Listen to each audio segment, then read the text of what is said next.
മയക്കുമരുന്നിൻ്റെ ലോകത്തിൽപ്പെട്ട് ജീവിതമില്ലാതായി പോയ നൂറുകണക്കിന് ചെറുപ്പക്കാരാണ് നമുക്ക് ചുറ്റുമുള്ളത്.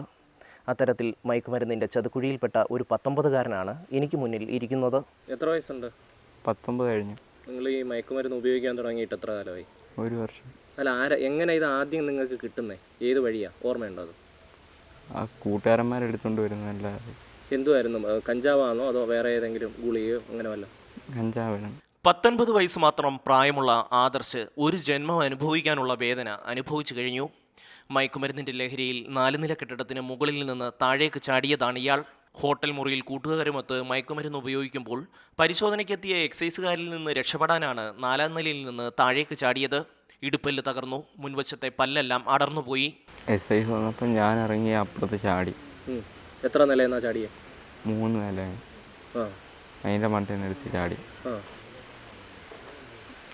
രണ്ട് പേര് അതിൻ്റെ അകത്തുണ്ടായിരുന്നു. കൂട്ടുകാരാണ് ഇവനെ ലഹരിയുടെ ലോകത്തേക്ക് കൊണ്ടുവന്നത്.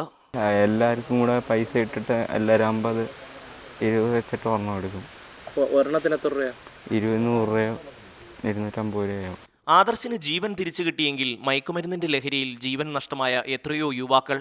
ലഹരി ഉപയോഗിച്ച് ബൈക്കും കാറും ഓടിച്ച് ജീവൻ തന്നെ നഷ്ടമായവരുടെ എണ്ണം വലുതാണെന്ന് എക്സൈസ് ഉദ്യോഗസ്ഥർ പറയുന്നു.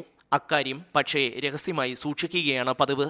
ക്യാമറമാൻ ഷനവാസ് ഫരീദിനോടൊപ്പം ഷമ്മി പ്രഭാകർ, മാതൃഭൂമി ന്യൂസ്, കൊല്ലം.